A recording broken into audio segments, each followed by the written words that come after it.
ओम शांति। साकार बाबा के अंग संग के अनुभव,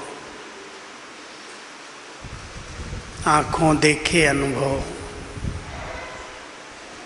हमारे आदरणीय दशरथ भाई जी ने आप सबको बहुत दिल से, अंदर से कितने सुंदर ढंग से सुनाया। ये गीत है कि वो भी दिन कितने प्यारे थे, ये भी दिन कितने प्यारे हैं। तब भी बाबा साथ हमारे थे और अब भी बाबा साथ हमारे हैं।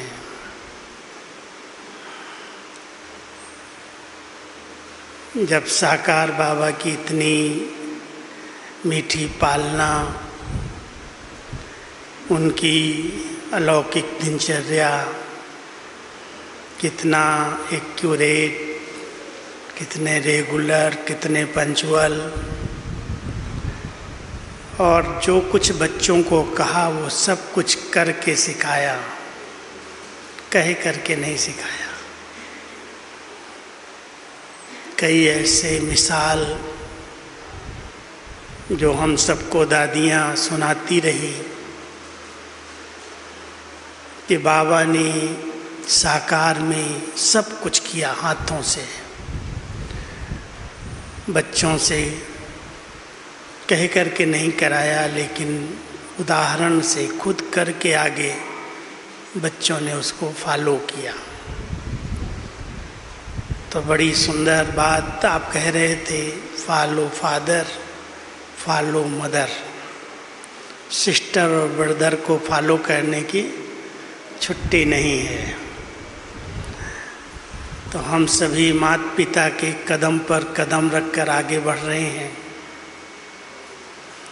क्या क्या कदम, क्या क्या कर्म उन्होंने किए हैं। कुछ बातें जिससे उन्होंने संपूर्णता को प्राप्त किया। आप सबने शायद सुना भी होगा कि ब्रह्मा बाबा ने स्वयं को संपूर्ण बनाने के लिए 1 साल बहुत गहरा पुरुषार्थ किया। 20 मार्च 1968 की बात है, जब हमारे दादा विश्व किशोर ने शरीर छोड़ा। बाबा के बहुत अनन्य बच्चे थे, हर प्रकार की यज्ञ की देखभाल, यज्ञ की संभाल करने वाले बाबा के राइट हैंड जब गए, बाबा ने बहुत अच्छी उनको सकाश दी। रात रात जाग करके उस आत्मा के लिए योग किया ब्रह्मा बाबा ने। लेकिन जब शरीर छोड़ दिया, बॉम्बे में ऑपरेशन छोटा हुआ था और ऑपरेशन के बाद 2-3 दिन ठीक रहे, लेकिन उसके बाद शरीर छूटा। तो बच्चों ने सोचा बाबा का इतना लाडला था, इतना प्यारा था, इसको हम बॉडी को बॉम्बे से मधुबन लेकर के चलें। बाबा को पूछा, बाबा ने कहा बच्चे मिट्टी को लेकर के यहाँ आओगे क्या? तो वहीं संस्कार कर दो। इतने नष्टो मोहा, इतने न्यारे और प्यारे संस्कार के समय कईयों ने बहुत से फोटो निकाल लिए। आजकल की तो माया बहुत ज़बरदस्त है फोटो की, सबके हाथ में कैमरे आ गए हैं, फोटोग्राफर बन गए सभी। लेकिन उस समय तो फोटोग्राफर बुलाए जाते थे। तो हमारी दादियाँ जो उस समय साथ में थी बॉम्बे में, खास करके विश्व किशोर दादा की युगल थी, संतरी दादी, हमारी निर्मल शांता दादी, कई दादियाँ थीं जो साथ में थीं। जब उन्होंने शरीर छोड़ा तो बहुत सारे फोटोग्राफ्स भी लिए गए। सबने सोचा अभी हम बाबा के पास जाते हैं, बाबा को सब दिखाएंगे, बताएंगे। बाबा ने कहा क्या ये सब लेके आए हो फोटो, फाड़ दो इसको, जला दो भी। एक भी फोटो बाबा ने नहीं देखा। बच्चा मेरे पास है, बच्चा मेरा था, इसलिए आप मिट्टी को इतना प्यार क्यों दिखा रहे हो। बाबा कैसे देह और देह के संबंधों से उपराम रहे, और उसके बाद बाबा ने खुद के पुरुषार्थ में धुन लगा दी कि मुझे भी संपूर्ण बनना है। क्या क्या किया। मुरली जो बाबा की आप हम सभी सुनते हैं, पहले मुरली में गीत आते थे। बाबा ने सबसे पहले कहा कि बच्चे, पढ़ाई के लिए, ज्ञान और योग के लिए इन गीतों की क्या ज़रूरत है। मैं आत्मा हूँ, मेरा बाबा है। बच्चे आत्मा समझ करके बाबा को याद करो। बाबा ने गीत कविताएं बंद करा दी। फिर जिस घड़ी की चर्चा कर रहे थे कि उस समय पर चिड़िया आती थी, बाहर घंटे बजा के जाती थी। बाबा अगर मेडिटेशन करा रहे हैं और चिड़िया आ गई तो बाबा ने ऐसा गहरा एकांत का अभ्यास किया जो कहा बच्ची, इस बच्ची को यहाँ से हटा दो। चिड़िया के लिए बोला, इस घड़ी को, इस बच्ची को यहाँ से हटाओ, ये डिस्टर्ब करती है योग में। एकदम धुन लगाई, एक बाबा दूसरा न कोई, आवाज भी पसंद नहीं। कोई भी बच्चे मिलने के लिए आते, बाबा उसको प्यार से दृष्टि देते, उसका समाचार सुनते, लेकिन ऐसी स्थिति में रहते जैसे सुनते भी नहीं सुन रहे हैं। सामने वाले को जो बात समझानी है, कहनी है, वो कह देना और फिर न्यारे हो जाना।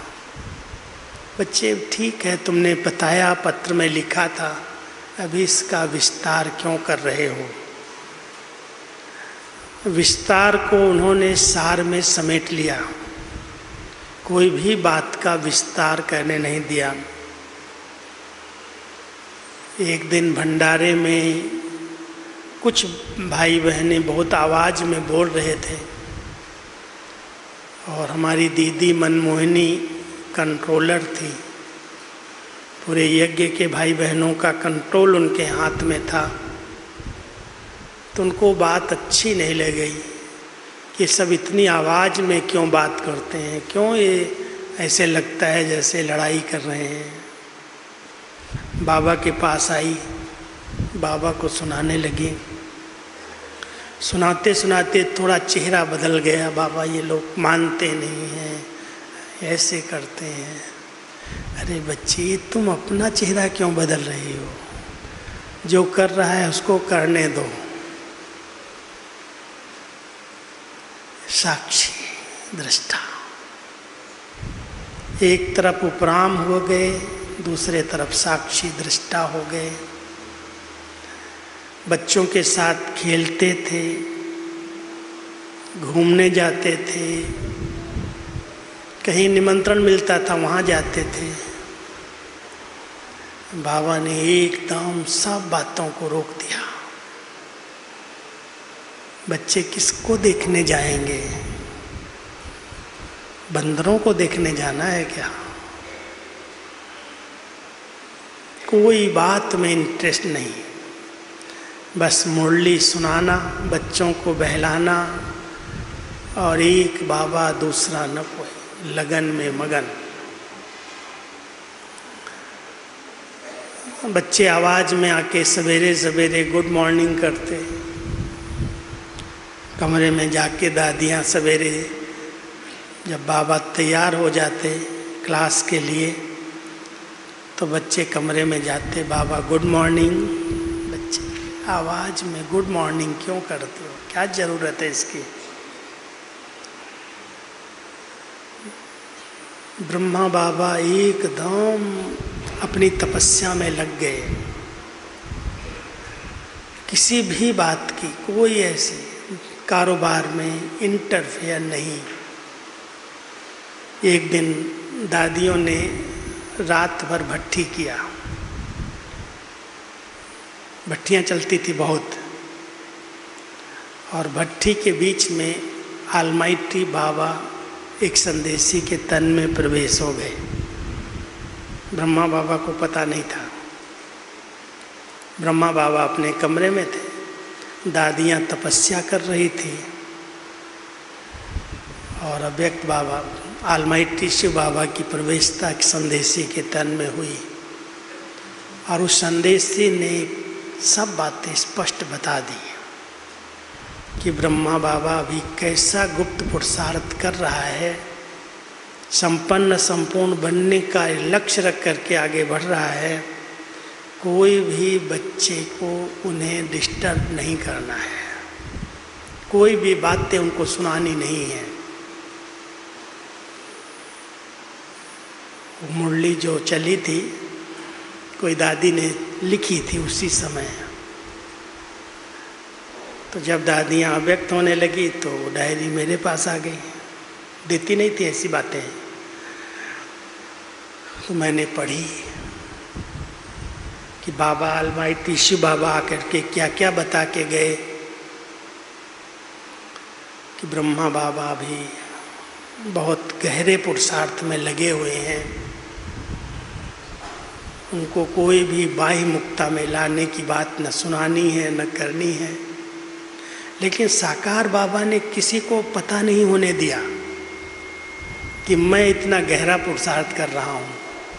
कोई कारोबार छोड़ी नहीं, बच्चे अभी ये मकान बनाने हैं, इतने सब बच्चे आएंगे, कहाँ रहेंगे, कहाँ सोएंगे, इतना बड़ा हाल चाहिए, इतने लोगों की व्यवस्था चाहिए। बाबा को फुल आभास है कि जिस दिन शरीर छूटेगा उस दिन बहुत से बच्चे आएंगे। सब तैयारी पहले से, और तैयारी के साथ साथ आंतरिक तैयारी है। संदेशी को बोलते थे जाओ बच्चे देख के आओ, बीच बीच में भेजते थे जाओ ऊपर वाला बाबा जो तुमको दिखाई देता है और ये साकार वाला, इसमें अंतर कितना है, क्या अंतर तुमको देखने में आता है। तो जब पहले संदेशी गई तो कहने लगी बाबा वो तो बहुत चमक है उसके अंदर, तो बिल्कुल लाइट से चमकता हुआ है, इसमें थोड़ी कम है। बाबा लग गए एकांत में, एक रस, एक बाबा की याद में मगन। लास्ट जब प्रदर्शनी किया आबू में रमेश भाई जी ने, तो बाबा तो बाहर निकल ही नहीं रहे थे, घर से नहीं जाते थे। बाबा के कहने से ही प्रदर्शनी लगाई गई, जहाँ म्यूजियम है वहाँ पर एक होटल में। तो बच्चों ने जिद किया कि बाबा कुछ भी हो जाए, प्रदर्शनी आपके कहने से लगी है, आपको चलना ही है। बाबा के बच्चे घर से बाहर नहीं जाना है। फिर भी कोई बहुत सने ही बहुत समीप वाले बच्चों ने कहा बाबा एक बार तो सुबह सुबह चलो, 5 बजे सुबह, जब कोई आपको नहीं मिलेगा बाहर वाला। सुबह 5 बजे बाबा को लेके प्रदर्शनी दिखाने ले गए म्यूजियम के पास। बाबा ने सारी प्रदर्शनी देखी और प्रदर्शनी देखने के बाद बाहर जब निकले तो ऐसे हाथ करके बोले, ये जो जगह है जहाँ म्यूजियम है ये किसकी है? बच्चे, यहाँ पर बहुत अच्छा म्यूजियम बन सकता है, पता करो ये किसकी ज़मीन है। डायरेक्शन दिया, बाबा वापस आ गए। रमेश भाई जी ने जांच पड़ताल किया, ये ज़मीन किसकी है, कहाँ है। तो उसका मालिक जो था वो अहमदाबाद में रहता था। उसको पता किया कि वो ज़मीन हमें चाहिए। ज़मीन की लिखा पढ़ी, ज़मीन के कागजात सब लिया और रमेश भाई ने रजिस्ट्री कराई और पूरे कागज़ लेकर के आ रहे थे। ट्रेन में बैठे थे, बाबा व्यक्त हो गए। 18 जनवरी का वो दिन था। रमेश भाई ट्रेन से उतरते हैं तो रमेश भाई को कुछ पता नहीं और भूरी दादी समाचार सुनाती है उनको कि बाबा ऐसे हो गया व्यक्त। 18 रात को हुए और 19 तारीख को रमेश भाई सवेरे सवेरे सब कागज़ लेकर के पहुंच गए। क्या होगा अभी, म्यूजियम किस लिए बनेगा? बाबा चला गया। लेकिन बाबा गया तो बाबा कहते थे, बच्चे ये शरीर छोटा है लेकिन साथ और हाथ नहीं छोटा। ड्रेस और एड्रेस चेंज हुई है बस। ये जो शरीर की एड्रेस थी वो सूक्ष्म वतन की एड्रेस बन गई। आबू की एड्रेस सूक्ष्म वतन में बदल गई और ये जो मिट्टी की ड्रेस थी वो लाइट की ड्रेस हो गई। इसलिए बाबा कहीं गया नहीं है। जब तक स्थापना का कार्य संपन्न नहीं हुआ है तब तक के ब्रह्मा बाबा की आत्मा इस स्थापना के कार्य में बंधी हुई है। संपन्नता के बाद ही सब बच्चों को साथ लेकर के वापस जाएंगे। सूक्ष्म वतन में इंतजार करेंगे बच्चों का और बच्चे जब भी याद करेंगे तो बाबा हाजिर हो जाएंगे। संस्कार के बाद बाबा आए गुलजार दादी के तन में और आने के साथ ही सारे आगे के कार्य की पूरी रूपरेखा क्या होगी, कैसे यज्ञ चलेगा, कौन संभालेगा। दीदी और दादी, दीदी मनमोहिनी जो मम्मा की सीट पर 65 में आ गई थी, मम्मा जब अव्यक्त हुई तो मम्मा की सीट पर दीदी को बाबा ने रखा था और पूरी कारोबार को उन्होंने हैंडल किया था। और दादी जी पार्टी लेके बॉम्बे से गई थी, 16 तारीख को गई थी। बाबा ने कहा, बच्ची पार्टी को वापस भेज दो और आप रुक जाओ। दादी सोचे कि बाबा तो कभी मेरे को रुकने नहीं देता है, बच्ची बादल भरे जाओ, और आज क्यों रोक रहा है, और पार्टी भेज दो और आप रुक जाओ। 17 जनवरी को पार्टी को भेज दिया दादी ने और खुद रुक गई तो सवेरे सवेरे बाबा के कमरे में गई। बाबा को थोड़ी ठंडी ज़्यादा लग रही थी, बहुत ठंडी थी आबू में, खांसी आ रही थी।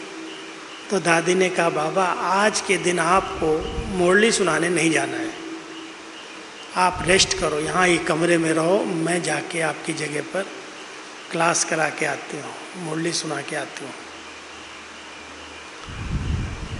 बाबा मान गए, जी बच्ची भले जाओ। दादी जी आई, सारे क्लास को रिफ्रेश किया, मिली, मुरली सुनाई, क्लास कराई और वापस गई जब बाबा के पास। तो बाबा कहते, बच्ची बाबा को कुछ हुआ नहीं है, चलो बच्ची ऑफिस के अंदर चलो। बच्चों के बहुत से पत्र आए हैं, सबका जवाब देना है। करीब 40-50 पत्र थे। बाबा ने दादी को साथ लिया, यीशु दादी को कहा पत्र पढ़ती जाओ। सभी पत्रों का जवाब लिख करके सबको पत्रों का उत्तर दे दिया 18 तारीख को। क्योंकि बाबा के पास जितने भी पत्र आते थे, बाबा खुद उनको पढ़ के उनका जवाब लिखते थे। तो दादी को पहली ट्रेनिंग दिया पत्रों की। उसके बाद कहने लगे चलो बच्ची देखो कहाँ कहाँ क्या क्या निर्माण कार्य चल रहे हैं, बाबा की प्लानिंग क्या क्या है। बाबा ने दादी को हाथ दिया और पूरे ही यज्ञ का भ्रमण करना शुरू किया। यहाँ ट्रेनिंग क्लास बनेगा, यहाँ ट्रेनिंग कराने वाली टीचर्स के लिए मकान बनेगा, सब मिस्त्री कौन है, मजदूर कहाँ हैं। दादी को एक एक का परिचय कराया, पूरा यज्ञ घुमाया, भंडारे में ले गया, भंडारे में कौन क्या करते हैं, भंडारे का स्टॉक कहाँ रखा है, सब कुछ सामान क्या क्या है। दादी सोच रही मुझे क्यों बाबा बता रहा है, मैं तो बॉम्बे में रहती हूँ, ये क्या हुआ बाबा को। पूरी ट्रेनिंग जैसे कोई बच्चे को दी जाती है, एक एक बात सब सुना करके दिखा करके क्या बनाना है, आगे क्या करना है, सब कुछ सिखाता गया। दादी कुछ पता नहीं चला और रेस्ट करने के बाद कहता है आज सवेरे मुरली नहीं सुनाई है। बच्चे समझते होंगे बाबा को पता नहीं क्या है, आज मुरली नहीं चली है, चलो बच्ची जल्दी बुला लो क्लास। और बाबा गए, बहुत अच्छी तरह से मुरली चलाई, आधा घंटा 35 मिनट मुरली चली। देहमान को जीतने में बच्चे बहुत मेहनत है, बहुत गहरा पुरुषार्थ है। कई शिक्षाएं दी, निंदा हमारी जो करे मित्र हमारा सो, बच्चे कभी डरना नहीं, घबराना नहीं, बहुत सारी मीठी मीठी मुरली में शिक्षाएं दी। और गेट पर आकर के कहते हैं अच्छा बच्चे विदाई, छुट्टी। लेकिन कोई के बुद्धि में ये नहीं आया कि बाबा आज ये महावाक्य क्यों बोल रहे हैं। और दादी जी को फिर से हाथ में हाथ दे के कमरे में आए, बैठे कुछ चारपाई पर ही बैठे ऐसे। दादी समझी बाबा को कुछ लगता है, तकलीफ है, तो हाथ में हाथ था। थोड़ी देर में हाथ ठंडा पड़ा, हाथ ढीला होने लगा, तो दादी ने बाबा को ऐसे सुला दिया बिस्तर पर। दादी बाबा सो जाओ आप। तो बाबा के ऊपर रजाई डाल दिया और सामने बाहर आके कहती है जाओ डॉक्टर को बुला के ले आओ, बाबा की तबीयत ठीक नहीं लगती है, कुछ है। साइकिल पर भाग गए भाई लोग, क्योंकि और कोई साधन तो थे नहीं, डॉक्टर को बुला के लाए। डॉक्टर बाबा का था, पर्सनल डॉक्टर ही था, सिंधी। देखता है, आया, आधा पौना घंटे में आ गया और कहता है सॉरी बाबा तो है ही नहीं, बाबा तो चला गया, अव्यक्त हो गया, शरीर छूट गया। ऐसा कैसे, अभी तो मुरली सुना गया है, अभी तो मेरे को हाथ में हाथ दिया। डॉक्टर कोई जवाब नहीं दिया, सॉरी किया और बाहर निकल के आ गया। अब दादी कहे क्या कर रही, दीदी को बाहर भेज दिया था, दीदी भी नहीं थी घर में। दादी ने पूरी रात जाग करके लाइटनिंग कॉल शुरू किया, तो और कोई फ़ोन तो थे नहीं। जिसको फ़ोन रात में जाए कोई सुनने के लिए तैयार ही नहीं, मानने के लिए तैयार नहीं। अरे आप तो बॉम्बे में रहती हैं, बाबा आबू में रहता है, कैसे आप कह रहे हैं बाबा अव्यक्त हो गए, शरीर छूट गया। अभी आप आ जाओ, आप आ जाओ। बाबा कहीं नहीं गया, मैं भी जानती हूँ, लेकिन शरीर छूट गया, आ जाओ। अब सब बच्चे चारों तरफ से आने लगे, काफ़ी भीड़ हो गई, लेकिन करना क्या है, आगे क्या है, कुछ पता नहीं। संदेशियों को कहे जाओ बाबा के पास, जो संदेशी जाए बाबा कहीं मिले ही नहीं, अव्यक्त वतन में घूम। गुलजार दादी को बोला आप जाओ भी, 2 दिन के बाद जब पहुंची वो, जाओ भी पूछो बाबा कहाँ है, क्या करना है। गुलजार दादी कही तो ऊपर पर्दे पर लिखा ड्रामा। दादी कहती ड्रामा तो मुझे भी पता है, लेकिन बाबा से पूछो संस्कार कब करेंगे, कहाँ करेंगे, क्या करना है। कोई को बाबा नहीं बताए। फिर संतरी दादी बाबा की बहुत फेवरेट थी, संतरी दादी को बोला आप जाओ।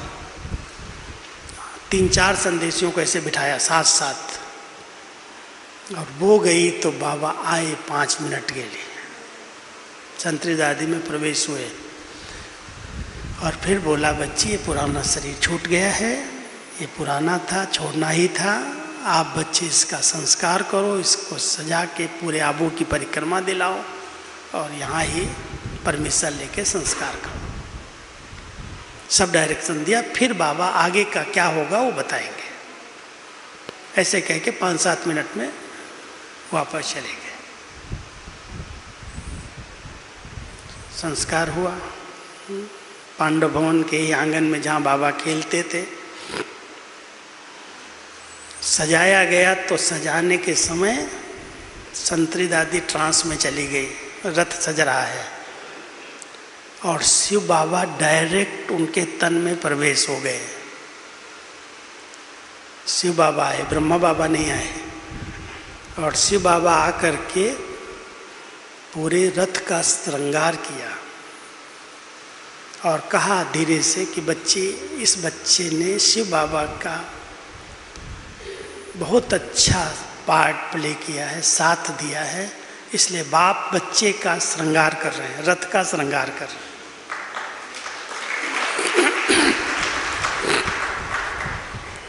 उसके बाद संस्कार के बाद जब बाबा आए तो सभी ने कहा संतरी दादी के तन में बाबा को बुलाएंगे, यही भोग लगाए। संतरी दादी ने कहा नहीं, मैं बाबा के सदा साथ रही हूँ, मुझे सब कुछ बाबा के बारे में पता है। अगर बाबा आएगा भी तो लोगों को विश्वास नहीं होगा, इसलिए संतरी दादी ने गुलजार दादी को बिठा दिया, यहाँ बैठो। और गुलजार दादी बैठी और बाबा जब आए उसी समय आकर के पूरे आगे की यज्ञ कैसे चलेगा, दीदी और दादी के सिर पर कलश रखा, क्या क्या पेपर आएंगे, क्या परीक्षाएं आएंगी, कैसे बच्चों को संभालना है। जब ज्ञान सूर्य ज्ञान चंद्रमा छिप जाते हैं तो सितारों की महफिल होती है। अभी आप बच्चों को अपनी चलन से, अपने चेहरे से बाबा को प्रत्यक्ष करना है। और बाबा 1-1.5 घंटा रहे, मुरली चलाई और फिर अव्यक्त हुए, फिर चले गए वतन में। और कह के गए कि बच्चे जब भी बाबा को याद करोगे, बुलाओगे, बाबा हाजिर हो जाए, और जिस तन में बुलाओगे उसमें आएंगे, वायदा कर लिया। तो दीदी दादी की जोड़ी बनी और गुलजार दादी को बाबा का माध्यम बनाया गया। अब इन तीनों आत्माओं ने क्या कमाल की, कैसे कहते थे दीदी दादी शरीर 2 हैं, आत्मा 1 है। एक ने कहा, दूसरे ने माना, कोई ने किसी की बात को कभी कट नहीं किया। और साकार के जो महावाक्य थे, लक्ष्य रखा कि अभी वो सब बातें प्रैक्टिकल करनी हैं। बाबा कहते थे बच्चे तुम्हारे गली गली में सेंटर खुलेंगे, ये ज्ञान सभी धर्म वालों के लिए है, सब इसको सुनेंगे, समझेंगे। ये संस्था, ये मिशन विदेश में जाएगी, उसके अनेक सेंटर्स खुलेंगे, सब धर्म वाले आएंगे, अपने अपने धर्म की वृद्धि के लिए यहाँ से अंजलि प्राप्त करेंगे। जो कुछ साकार में बाबा की मुरलियाँ चली, उसको इसको प्रैक्टिकल स्वरूप देने के लिए दीदी और दादी ने संगठन तैयार किया। इतनी सभी दादियों को और इस संस्था के विस्तार को सामने रखते हुए दादी की बहुत विशाल फ्राक दिल बुद्धि और दीदी बिल्कुल इकोनॉमी का अवतार। अब दोनों को कैसे बैलेंस में मैंने देखा। जब 71 में मैं आया, बहुत छोटा था, 15 साल का, 9th में पढ़ता था। 1 महीना स्कूल की छुट्टी में मैं आया था। साकार के समय तो पत्रों से ही पालना हुई, लेकिन जब आया तो पहले दिन बाबा कमरे में आते थे। उस समय अपने ही कमरे में गद्दी पर गुलजार दादी बैठती थी और बाबा आ जाते थे। भोग नहीं, सिस्टम नहीं था, भोग रखने का नहीं था। तो बाबा से मिलने पहले मेरी लौकिक बहन लेके गई सामने बाबा के, और पहली मुलाकात मैं आपको सुनाता हूँ। बाबा ने बहुत प्यार से ऐसे दृष्टि दी, और जब वो बहन जी ने बोलना शुरू किया कि ये भी 9th में पढ़ता है, ये मेरा छोटा भाई है, ये 2-4 बातें सुनाई, और बाबा बहुत प्यार से मुस्कुराते हुए बोले, बाबा जानता है, बाबा जानता है। क्या जानता है? वो जाने क्या जानता है। बातें सुनी नहीं बाबा ने। फिर दीदी दादी ने सोचा कि ये तो बहुत आज्ञाकारी बच्चा लगता है, क्योंकि क्या था उस समय मधुबन में बहुत बुजुर्ग माताएं थीं, सिंध से जो आई थी, सभी की बूढ़ी माताएं ही रही थी। बाकी सबको बाबा ने सेवा पर भेज दिया था, साकार में ही भेज दिया था, यहाँ सेवा करो, यहाँ सेवा करो। तो मैं जब गया तो छोटा बच्चा था, सब दादियों के माताओं की सेवा करता था। उनको पानी लेके आना देना, उनको उनके कपड़े सुखा देना, उनके लिए भोजन कमरे में पहुंचा देना, उनको चाय पानी चाहिए तो दे आना। तो हर दादी की माताओं का बहुत प्यार मिलता था। हमारी दीदी की लौकिक माँ क्वीन मदर थी, रतन मुन्नी दादी की लौकिक माँ देवी माता थी, एक ध्यानी दादी थी। ऐसे कई बूढ़ी माताएं अलग अलग कमरों में रहती थी। उनकी सेवा के लिए कोई ना कोई होता ही था, लेकिन मैं जब गया तो उनके कमरों में जाना, उनको दे आना, कुछ न कुछ मिल के आना, और बहुत प्यार करती थी। स्पेशल कुछ न कुछ सौगात देना, टोली देना। तो 1 महीने में ऐसे लगा जैसे कोई घर का बच्चा होता है ना, हर जगह घुस जाना, हर जगह मिलाना। तो दीदी की नज़र पड़ी, ये तो सबका लाड़ रहा है। तो दीदी ने दादी को बोला कि इससे पूछो ये यहाँ रहेगा क्या, कहाँ से आया है, क्या है, इसकी बायोग्राफी क्या है, जांच करो। तो जो झूला पड़ा है ना बाबा के बगीचे में, दादी हमको लेके गई बगीचे में, और उसी झूले पर एक तरफ खुद बैठी है, दूसरी तरफ मेरे को बिठा लिया। झूला झूलते रहे धीरे धीरे, और फिर पूछने लगी सब बातें। जितने प्रश्न पूछे उसमें बस, तुम कैसे यहाँ रहेगा, दीदी पता नहीं क्यों तुमको पसंद किया, लेकिन तुम्हारे 3 पिता, उनके बीच में तुम इकलौता बेटा। पहली बात है तुम्हारे घर से ही तुमको छुट्टी नहीं मिलेगी। दूसरी बात है कि तुम अभी बहुत छोटा है, यज्ञ का नियम नहीं है 18 साल की उम्र का कोई भी रहे यहाँ। 3 साल तो कम से कम पढ़ लो, पढ़ाई 9th की है। तो ये सब बातें जब बताई और कहा नहीं अभी नहीं, अभी वापस जाओ। और अगर तुम्हारी बहुत दिल हो तो बाबा से भी एक बार पूछ लो, और अपने पिताजी की चिट्ठी लेकर के फिर आना है तो आ जाना। इतनी छुट्टी दिया, बिना चिट्ठी के नहीं आना, नहीं तो वापस जाना पड़ेगा। तो मैं बाबा के पास दोबारा मिलने गया। बाबा बहुत प्यार से मुस्कुराए, और बाबा ने कहा, अरे बच्चे, जो दादी कहती वो ठीक है, जाओ भी, पढ़ करके आ जाना। बाबा ने इतनी छुट्टी दे दी, पढ़ के आ जाना। अब मैं पढ़ने के लिए गया, हाई स्कूल में पहुंचा, 10वीं में 9th पास किया, 10वीं में गया। और वो 71 ही दिसंबर जनवरी में बहुत बड़ी युद्ध हिंदुस्तान पाकिस्तान की लग गई। और बांग्लादेश को आज़ाद कराया उसी साल 71 में। तो जब बांग्लादेश आज़ाद करा रहे थे तो इतना भयंकर युद्ध था वो, तो शाम को 6 बजे ब्लैक आउट हो जाता था।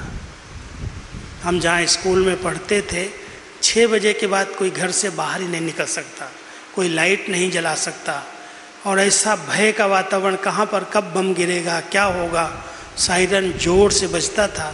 सब अपने कमरों में, अपने घरों में बंद हो जाते थे। तो मैंने कहा क्यों दादी ने मुझे पढ़ने के लिए भेज दिया, विनाश तो शुरू हो गया। और पिताजी को बड़ा निश्चय है कि विनाश हुआ कि हुआ, क्या ज़रूरत है पढ़ने की, लग जाओ सेवा में। बस हाई स्कूल कैसे करके मैंने पूरा किया, और लास्ट पेपर हुआ और मैंने पिताजी को कहा अभी मुझे चिट्ठी दे दो, अब मैं नहीं रहने वाला। बस उन्होंने चिट्ठी दी, ट्रेन में बिठा गए और मैं माउंट आबू पहुंच गया। लेकिन जब पहुंचा तो पहुंचते ही दादी जी सामने आ गई, गेट पर ही मिल गई, चक्कर लगा रही थी पैदल। देखा मुझे नीचे से ऊपर तक, ड्रेस सारी काली हो चुकी थी कोयले से। 3 दिन का सफ़र किया था ट्रेन का, कोयले वाली ट्रेनें चलती थी, तो शक्ल भी बदली हुई, कपड़े भी ऐसे काले काले, और सब अटैची लेके सामने पहुंच गया। तुम कहाँ से आया? तुम वही है, राजू है? हमने कहा हाँ दादी। चिट्ठी दिखा। चिट्ठी, बस वही चिट्ठी पूछ लिया। और जब चिट्ठी पढ़ी तो पढ़ते ही देखती ऐसे मेरे को, इतना निश्चय तेरे बाप को, इतना निश्चय है, देख क्या लिखा है। अरे भगवान इस सृष्टि पर आया है, और उसके कार्य में, उसकी स्थापना के काम में अगर मेरे बच्चों को भी थोड़ा हाथ बटाने का अवसर मिले तो इससे बड़ा भाग्य और क्या होगा।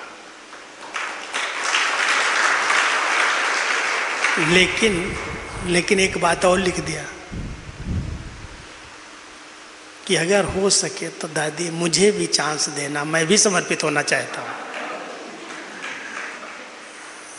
और बहन तो पहले ही समर्पित हो गई थी, मैं आकर के समर्पित हुआ। अब बच्चे पिताजी, चाचा जी, माता जी, 3 ही घर में। और दादाजी थे वो तो थोड़ा बहुत एंटी थे, घर से क्या ब्रह्मा कुमारी के ही एंटी थे।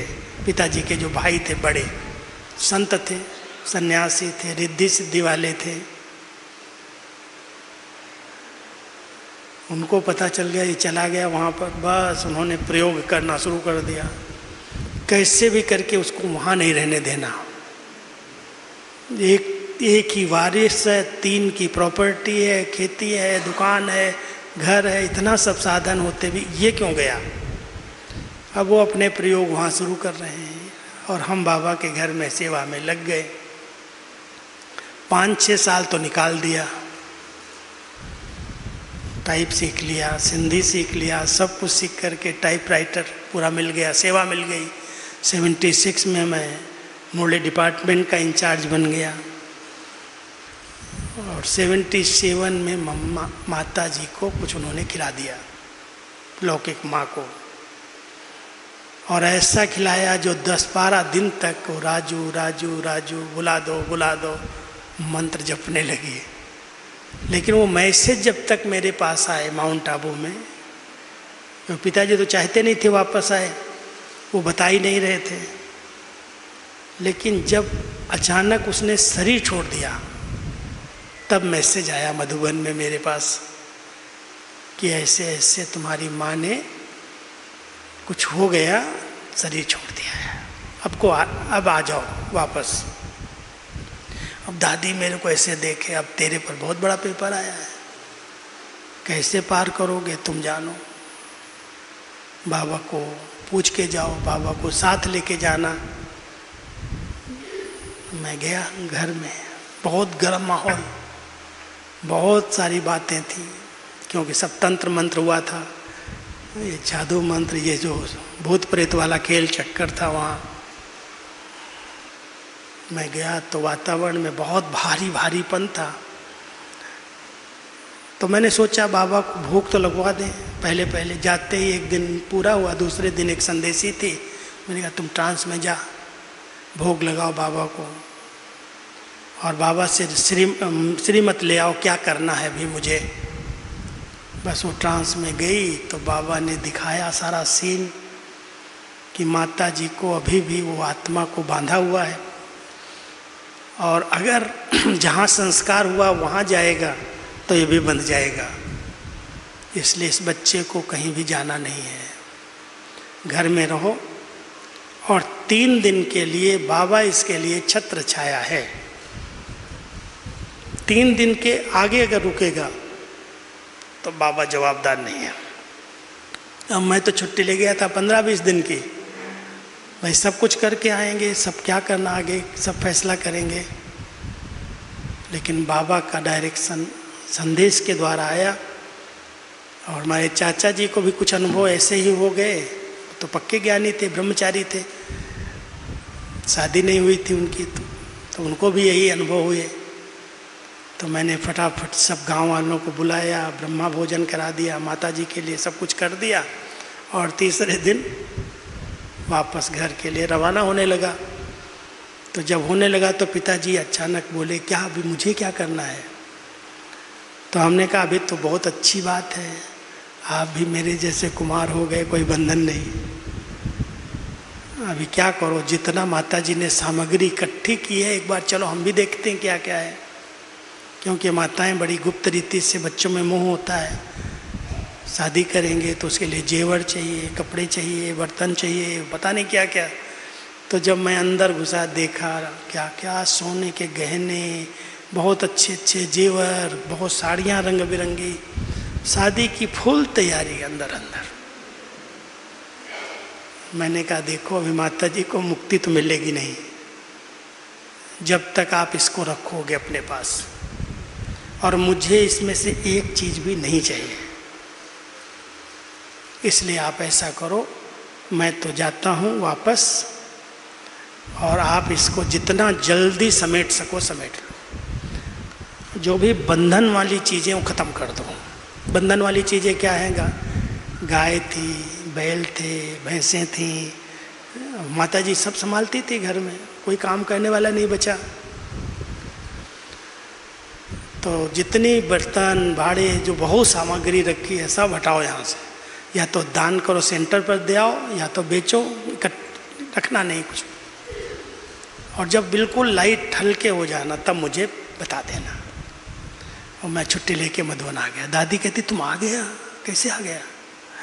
दादी ऐसे ऐसे बाबा का डायरेक्शन मिला, मैंने सब किया और आ गया। अब उनको 1-1.5 साल लगा उसको समेटने में, सब कुछ घर खाली करने में। लेकिन घर बाबा का मंदिर है, घर नहीं बेचना। पाठशाला चलती है और खेती बाबा को तो सदा देती है, वो तो दानी है, इसलिए खेती और घर नहीं बेचना है। तीनों की खेती थी, 3 पिता, तीनों की खेती के अलग अलग प्लाट थे। हमने जो हमारे गांव में ज्ञान में चलने वाले बाबा मम्मा के समय के थे उनको खेती दिया, एक कुमार को सारी जवाबदारी दिया, घर उनको दिया, पूरा घर संभाल रहे हैं, अभी तक भी संभाल रहे हैं। उसके बाद चाचा जी को बुला के समर्पित कराया पहले, फिर 1-2 महीने के बाद पिताजी की चिट्ठी आई कि मेरी तबीयत ठीक नहीं रहती, मैं अकेला हूँ। दादी को सुनाया, दादी कहती अरे उस बूढ़े को वहाँ क्यों बिठाया, उसको बुला लो। पिताजी को समर्पित करा दिया, चाचा जी को समर्पित करा दिया, और वो जो कर रहे थे तंत्र मंत्र जंत्र वो शरीर छोड़ के चले गए। उनका बहुत बड़ा मंदिर था। मेरे को गांव वालों ने बोला करोड़ों की प्रॉपर्टी बना के गए हैं, मंदिर है, क्या करना है? मैंने कहा उनका मंदिर, जो भी गांव वाला उसकी पूजा करना चाहे, जो भी उनको संभालना चाहे, मुझे उनसे 5 रुपया भी नहीं चाहिए। उनका मंदिर है, मंदिर की पूजा करने वाले पूजा करें, संभालें, सचमुच गांव वाले ने संभाल लिया, मैंने कुछ नहीं अधिकार रखा, एक चीज पर भी मेरी नज़र नहीं गई, क्योंकि यही सब बंधन होते हैं, या धन बांधता है, या संबंध बांधते हैं, या साधन बांधते हैं। बांधने वाले तो यही चीज़ें हैं ना। अगर मुझे बंधना नहीं है तो ना मुझे धन चाहिए, ना मुझे साधन चाहिए, ना मुझे संबंध चाहिए। तो ये सेंटर पर और कुल दीपक बाबा घर में बैठ गया, खुद कुल दीपक बना। आज तक भी रोज भोग लगता है, मुरली चलती है, क्लास होता है, ब्रह्मा भोजन बनता है, कोई भी चला जाए कोई तकलीफ नहीं होगी। 10, 15, 20 लोग आराम से घर में रह के आ जाते हैं। सब गए मधुबन वाले, जो जाते हैं जाके आ जाते हैं। पाठशाला चलती है, गांव वाले क्लास भी करते हैं, मुरली भी चलाते हैं, घर भी संभालते हैं। आप सभी पक्का करना, जहाँ हिम्मत है वहाँ बाबा की मदद है। मदद मांगने से नहीं मिलती। बाबा मदद करेगा, बाबा मेहर करेगा, हो जाएगा। अरे इतनी तो मेहर की है जो अपना बना लिया, पसंद कर लिया। कहा आज बाबा ने आपको, बाबा ने पसंद कर लिया, इतने दुनिया में से आपको ही पसंद किया। अब उसकी नज़र हमारे ऊपर पड़ी है और फिर भी हम बाबा से मांगते रहें, तो बाबा को बड़ा रहम आता है। क्यों मांगता है, किस लिए मांगता है? ये तो वारिस है, मेरा बच्चा है। तो मैंने आज तक बाबा से इतनी चीज़ भी नहीं मांगी है, क्यों मांगूंगा? मैं मालिक हूँ, वारिस हूँ। मेरे को एक इंटरव्यू में, जब अमेरिका जाना था ना, तो इंटरव्यू में एक प्रश्न किया मेरे से, क्योंकि मुझे बता दिया गया 2 प्रश्न जरूर करेंगे। एक तो तुम्हारी बैंक बैलेंस कितना है, तुम्हारे परिवार वाले कितने लोग कहाँ कहाँ हैं, और दूसरा तुमने शादी की है या नहीं की है, कुमार क्यों। तो मैंने जब जाकर के इसी नशे में गया था, इनका अच्छे से अच्छा जवाब मैं दूंगा और हिंदी में ही दूंगा, इंग्लिश में नहीं जाऊंगा मैं। तो हिंदी वाले ने जब प्रश्न मेरे से पूछा आपका बैंक बैलेंस कितना है, तो मेरे आश्रम का, मेरे मधुबन का इतना बड़ा बैंक बैलेंस था, एक ही बैंक का मैं लेके गया था। मैं ब्रह्मा कुमारी आश्रम का सदस्य हूँ, मैं इसका मैनेजर हूँ, ये बैंक बैलेंस है। 3-4 करोड़ का उसको बैंक बैलेंस दिखा दिया। ऐसे देखते रह गए। हमें लोग तो खर्च कर रहे हैं, कौन खर्च कर रहा है? फिर तुमको वहाँ कौन खर्च करेगा, तो वहाँ के भाई का एक लेटर दे दिया कि ये है। फिर तुमने शादी क्यों नहीं की? शादी की है? हमने कहा बाल ब्रह्मचारी हूँ। जवाब नहीं दिया शादी किया नहीं की, बाल ब्रह्मचारी हूँ। बेचारे देखा और 10 साल का ठप्पा लगा के दे दिया।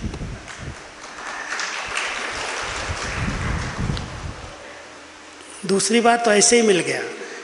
तो कहने का मेरा भाव है, अगर हमारे अंदर समान है, उस नशे में हम रहते हैं, तो बाबा अपने आप सब काम कराता है, हमको कुछ नहीं करना पड़ता, कराने वाला वो कराता है। तो सबसे पहली बात है, हिम्मत के आधार से बाबा की मदद मिलती है। हिम्मते बच्चे मददे बाप, हिम्मते मर्दा मददे खुदा। इसलिए बाबा से कुछ भी मांगना नहीं, सच्चे सपूत वारिस बन करके रहो, हिम्मत का एक कदम आगे बढ़ाओ, 1000 गुना मदद के लिए बाबा बंधा हुआ है। दूसरी बात, कई लोग कहते हैं ये विघन है, ये विघन है, ये विघन है। अगर विघ्नों का वर्णन करोगे तो विघ्न तो पहाड़ जैसे हैं। आज भी बाबा ने कहा समस्याएं तो आनी ही है। ये तो साइट सीन्स हैं, मनोरंजन का साधन है, नई नई आएंगी, एक जैसी भी नहीं आएंगी। हर ब्राह्मण आत्मा के सामने परिस्थितियां आएंगी, विघ्न आएंगे, नई मंजिल के राही हैं हम। कोई बात ना आए ऐसा तो असंभव है, आएंगी।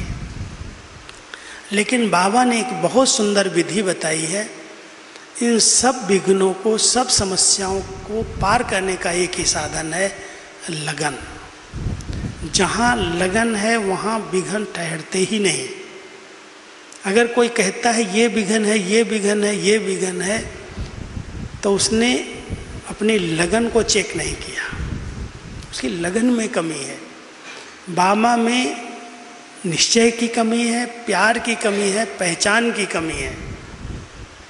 2 प्रैक्टिकल के केस सुनाता हूँ कोविड के समय के। जब कोविड आया, कई लोग अचानक गए हैं, कोई ने सोचा नहीं था अचानक ऐसा हलचल हो जाएगी। तो एक परिवार में जब वो चेकिंग हो रही थी, पॉजिटिव नेगेटिव की बार बार डॉक्टर चेक करते थे, तो एक थोड़ा सा किसी को खांसी जुकाम होता था पॉजिटिव, और पॉजिटिव बोल दिया तो बस गया 14 दिन के लिए क्वारंटाइन में। न मिलने देंगे, न बात करने देंगे, न कोई संबंधी सामने आ सकते हैं, और हॉस्पिटल में चला गया तो शायद ही कोई वापस आया हो, पता नहीं क्या चक्कर था। तो एक परिवार था दिल्ली का, 3 जने, एक बेटा था, माँ बाप थे, 3 जने ज्ञान में थे, बहुत अच्छे सेवाधारी थे। तो चेकिंग हुई, मना ऐसे आए तो चेक किया तो भाई को, पति को, उसके माता के बोला कि पॉजिटिव हैं, इनको अभी अभी हॉस्पिटल में भर्ती करो। बेचारा भर्ती हो गया, क्योंकि उठा के ले जाते थे, ये भी नहीं तुम भर्ती करो, उठा के ले जाते थे। अब भर्ती कर दिया, रोज बिल आने लगा, जितना उसकी पूंजी थी, जमा पूंजी थी, सब 14 दिन 13 दिन तक लग गई। 14 दिन 15वां दिन हुआ और शरीर छूट गया, पैसा सारा गया हॉस्पिटल में, संबंध चला गया। अब उसको बेटा जो था वो पढ़ लिख रहा था, करीब 17-18 साल का, लेकिन उसको बहुत शौक लग गया अंदर, और इतना अंदर दुखी हो गया वो कि पिताजी को देखने नहीं दिया, लाश भी नहीं दिया, सामने भी नहीं आने दिया, बंद सारा शरीर ऐसा पैक किया हुआ, कौन है, क्या है, किसकी बॉडी है, उसने देखा ही नहीं। उसको इतना अंदर से डिप्रेशन में चला गया, ऊपर छत पर गया और छत से कूद के मर गया। अब वो माता अकेली घर में बची, धन भी गया, संबंध भी गए, अकेली। बाबा को भी गाली दे, ज्ञान को भी गाली दे, सब पहले गुस्सा माना गुस्सा चढ़ गया भूत उसको, रोए रोए रोए।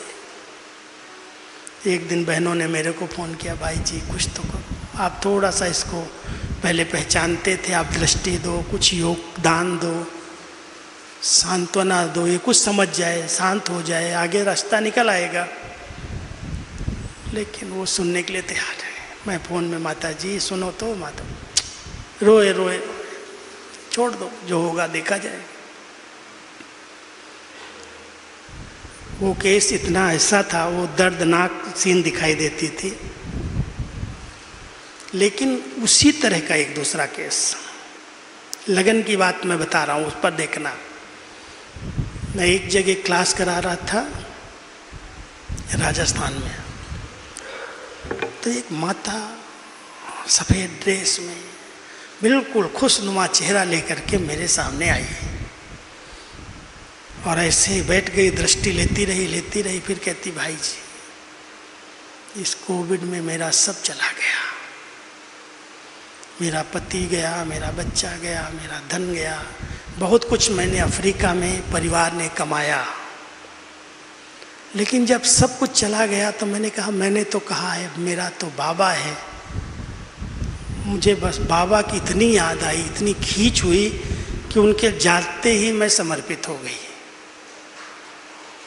मैंने सफ़ेद ड्रेस पहनी, बहनों को बोला मैं निर्बंधन हूँ, मैं कुमारी हूँ, मुझे कुछ नहीं आगे पीछे, अब मैं बाबा की सेवा करूँगी। बहनों ने स्वीकार किया और मैं बाबा की सेवा में लग गई। कोई गम नहीं, कोई चिंता नहीं, बाबा मेरा है, इतना बड़ा परिवार मेरा है, बाबा मिल गया मुझे, बंधन कट गए। निश्चय की विजय है, लगन की विजय है। कहाँ विघन है क्या? किसको लेके आए थे, किसको लेके जाएंगे। लेकिन जितने दुखों के कारण है, मैंने सोचा ये मेरे हैं, ये मेरे हैं, ये मेरे हैं, और जहाँ पर भी मेरापन है वहाँ ही दुख है। इसलिए आप सब देख लेना, कहीं भी किसी भी बात में 4 बातें हैं जो बंधन में बहुत ज़्यादा बांधती हैं। एक तो शरीर का बंधन आत्मा को बड़ा गहरा है। इस बंधन को काटने के लिए बार बार अशरीरी बनने का अभ्यास करना पड़ता है। बाबा कहता केवल एक ही मेहनत है, मैं देह नहीं, मैं देही हूँ। आत्म अभिमानी बनने की जिसने मेहनत कर ली वो सदा विजयी है। कोई दूसरी मेहनत नहीं करो, कोई पुरुषार्थ ज़्यादा नहीं करो। मैं आत्मा हूँ, ये शरीर है, मैं इससे अलग एक चैतन्य शक्ति हूँ, ये मेरा है, मैं अलग हूँ। जब इस अभ्यास को हम कर लेते हैं तो धीरे धीरे देह में कुछ भी होता है, शरीर में कोई बीमारी आती है तो ऐसे लगता है जैसे इसको बीमारी है, मेरे को नहीं है।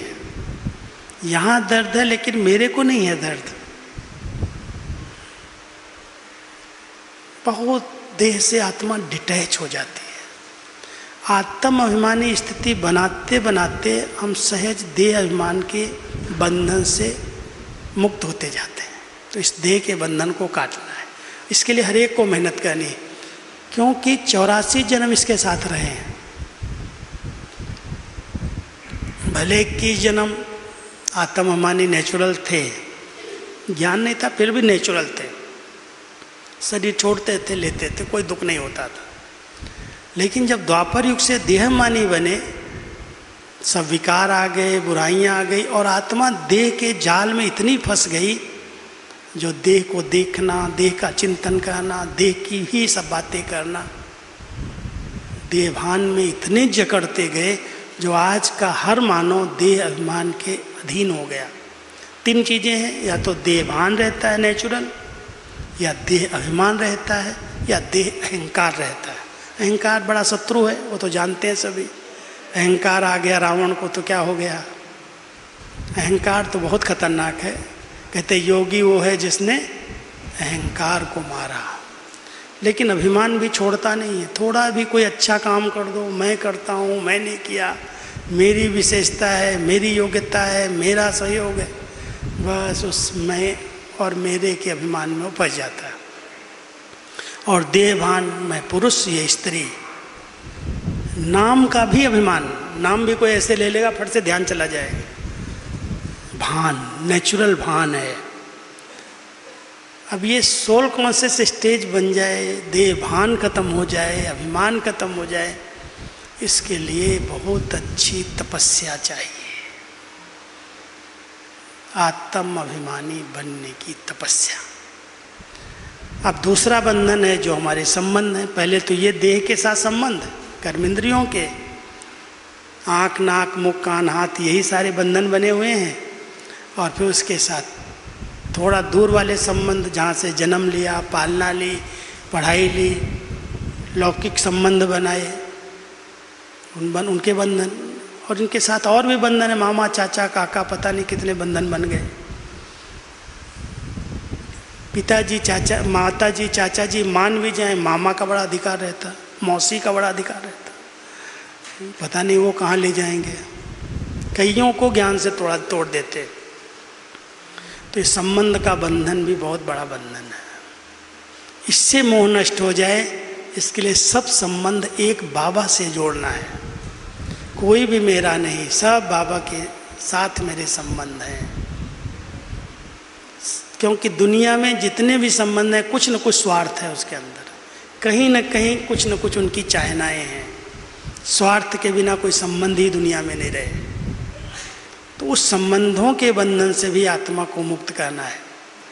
लेकिन तीसरा और एक बहुत सूक्ष्म बंधन है, वो है अपने संस्कारों का बंधन, अपनी आदतों का बंधन, जिसको आज बाबा कह रहे नेचुरल बन गई है देह अभिमान की।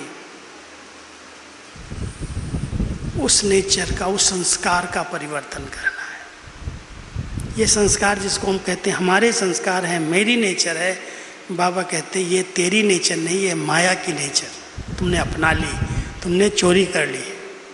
तुम्हारी तो नेचुरल नेचर, अनादि और आदि नेचर, बहुत पवित्र और शुद्ध नेचर है। वो दिव्य संस्कार तुम्हारे संस्कार हैं। उन संस्कारों को कैच करो। जैसे आजकल ऐसे कैमरे निकाले हैं जो पुरानी बातों को, पुराने इतिहास को, वहाँ की आवाज़ को कैच करने की कोशिश करते हैं। हम सबको बाबा कहता है, आप बच्चे योग में बैठते हो तो अपने 5000 साल के पुराने से पुराने संस्कार, जो दैवी संस्कार हैं, जो परमधाम के या स्वर्ग के संस्कार हैं, उन संस्कारों को कैच करो। तो ये जो वर्तमान संस्कार हमारे हैं, ये हमारे नहीं हैं, ये देहमान के कारण माया के राज्य में मिक्स हो गए और उन संस्कारों के कारण हम उनके अधीन हो गए। उनका संस्कार करना है, उसके लिए तपस्या करनी है, उसके लिए प्रतिज्ञा करनी है कि देहमान के जो विकारी संस्कार हैं वो समाप्त हो जाए। नहीं तो ये बंधन बहुत बड़ा बंधन है। बाबा का बनने के बाद भी इस ज्ञान मार्ग में आगे बढ़ने नहीं देते, बहुत बिघन डालते हैं, बहुत रुकावटें आती हैं। नेचुरल नेचर बन गई है देह को देखने की, उसका चिंतन करने की, उसी पर ही सारा समझ आता है। और चौथा बंधन है जो हमने साधन बना लिए हैं, अच्छी गाड़ियां हैं, घर हैं, बहुत सारे वैभव हैं, पदार्थ हैं, दुनिया की आकर्षण वाली चीज़ें हैं। आत्मा को इन सब बंधनों से मुक्त होना है। अब ये सारे बंधन कट जाएं, उसके लिए चाहिए एक में सच्ची लगन। जहाँ लगन है वहाँ विघ्न और बंधन नहीं रहते। लगन की कमी, इसलिए कई बार बाबा कहता है अगर कोई बंधन करता है ना, तो उसको ईश्वरीय सेवा के बंधन में बंध जाना है। ईश्वरीय सेवा जितनी आप करेंगे, इस सेवा में बंधते जाएंगे तो वो बंधन अपने आप कटते जाएंगे, मेहनत नहीं लगेगी।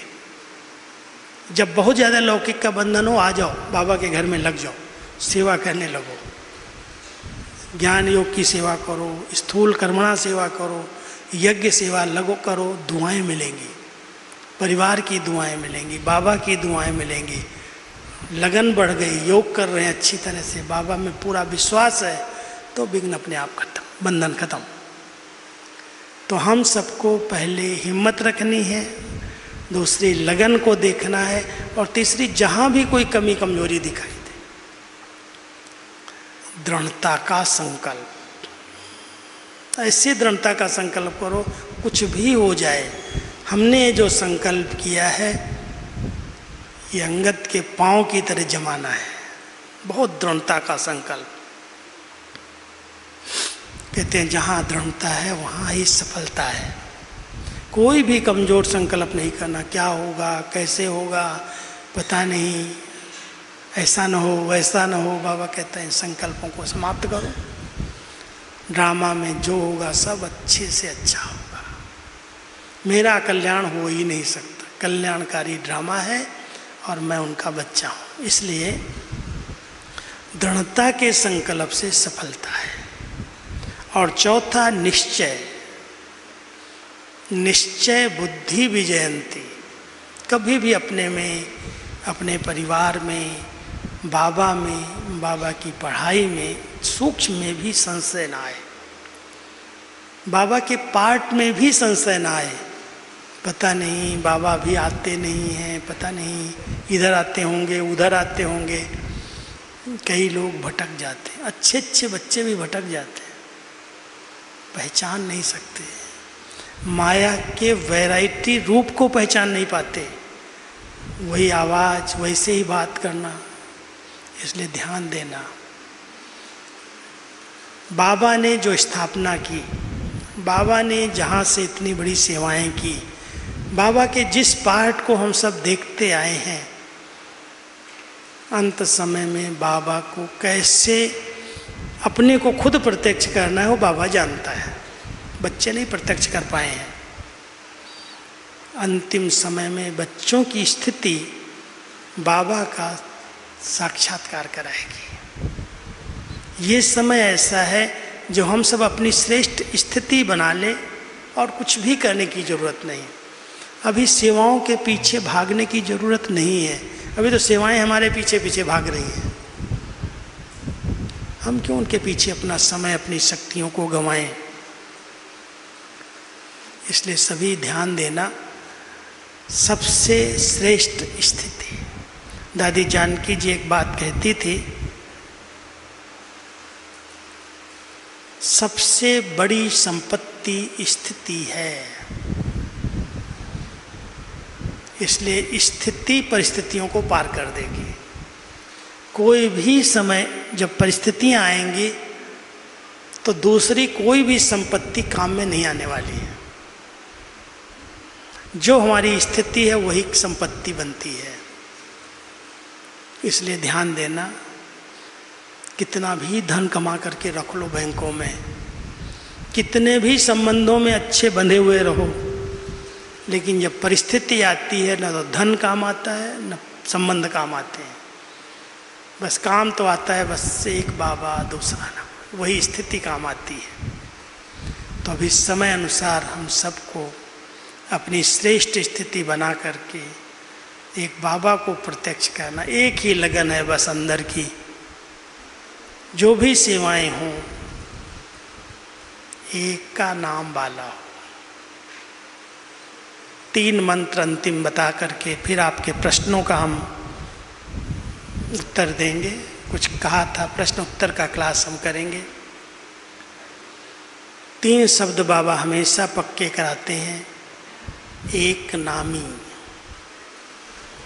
जो कार्य करो बस अंदर की लगन हो, मुझे एक बाबा का नाम रोशन करना है। कभी भी बाबा के नाम को दाग न लगे। ये कोई न कहे ये ब्रह्मा कुमारी में जाते हैं, क्या इनको यही पढ़ाया जाता है? ये क्या कर रहे हैं, कैसे चल रहे हैं, कैसे बोल रहे हैं? बहुत कुछ जवाबदारियां हैं। पहले कोई अगर नीचे ऊपर करता था तो सोचते थे लोग शायद इनकी संस्था ही ऐसी है। आजकल संस्था का इतना नामाचार है, अगर कोई व्यक्ति कोई विशेष कुछ कर लेता है उल्टा सीधा, तो संस्था में इतना अच्छा ज्ञान दिया जाता है, ये व्यक्ति ठीक नहीं है। पहले ध्यान जाता था संस्था ठीक नहीं है, आजकल ध्यान जा रहा है कि ये व्यक्ति अगर गलत कर रहा है तो ये व्यक्ति ठीक नहीं है। संस्था तो बड़ा अच्छा ज्ञान दे रही है। तो हम सब बाबा के बच्चे अपने व्यक्तिगत जीवन से, जिन्होंने ब्रह्मा कुमार ब्रह्मा कुमारी का टाइटल लिया है, अपनी प्रवृत्ति में रहते हुए इतना न्यारे प्यारे परवृत्ति में अनासक्त स्थिति में रहो, जो आपकी प्रवृत्ति को देख करके लोगों को रहे। ये प्रवृत्ति नहीं है, ये तो एक सुंदर गृहस्थ आश्रम है, इनका घर ही मंदिर है। तो वो तभी हो सकता है जब उस घर में मूर्तियों के समान, आज बाबा ने कहा ना, आत्मिक प्यार की मूर्ति बनो। जहाँ मूर्तियाँ हैं, देवी देवताओं की मूर्तियाँ हैं, वहाँ पर भूत नहीं रहते। भूतों का निवास मंदिर में नहीं होता। इसलिए आप सब ध्यान देना, ये जो काम क्रोध लोभ मोह अहंकार के बहुत बड़े सूक्ष्म भूत अंदर हैं, इन भूतों को हमें भगाना है। इसके लिए रोज के अंदर मंदिर में चलती रहती, भजन होते रहते हैं, घंटे बजते रहते हैं। इसके भी आध्यात्मिक रहस्य हैं। मंदिर में घंटे लगाने का भी आध्यात्मिक रहस्य है। मुझे इसके विषय में इतना पता नहीं था, लेकिन एक भाई हमारी योगिक खेती की शुरुआत किया शांतिवन में। वो तुलसी भाई आता है बारसी से, तो उसने खरबूजे की खेती किया पहले 1 एकड़ में शांतिवन में। और सवेरे 6 बजे जब रोशनी होने लगती थी, सूर्य उदय की लालरी आती थी, उस समय वो घंटी लेकर चक्कर लगाता था, पूरा घंटी बजाता था, ऐसे ऐसे पूरे खेत की परिक्रमा देता था।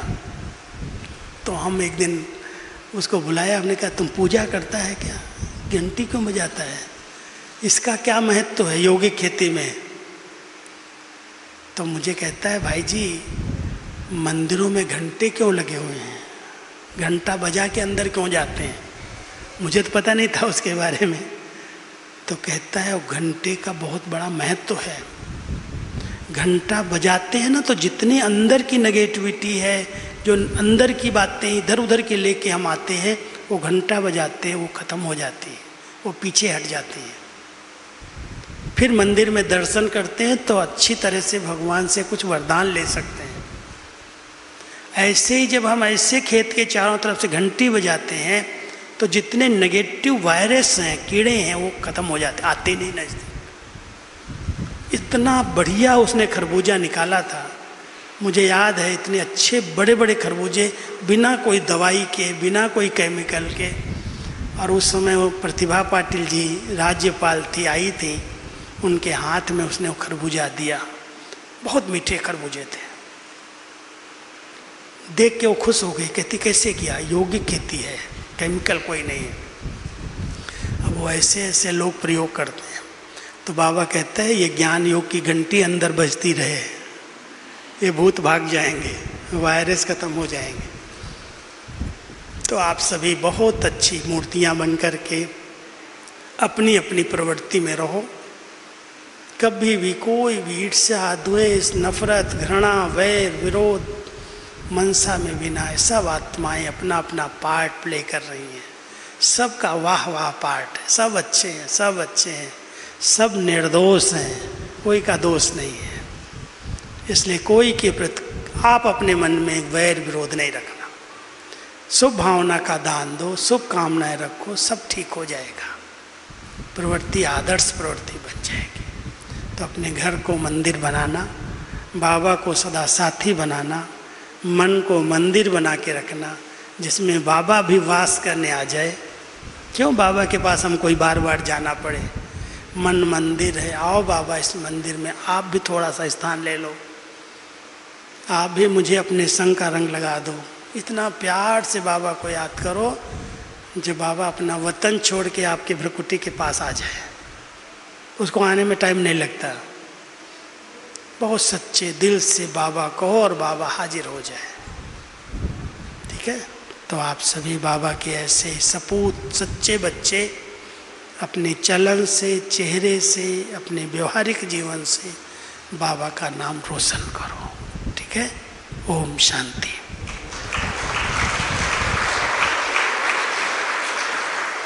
अभी सुनंदा दीदी आप ऊपर आ जाओ, क्वेश्चन आंसर का क्लास है, कुछ आप उत्तर देंगे, कुछ मैं दूंगा।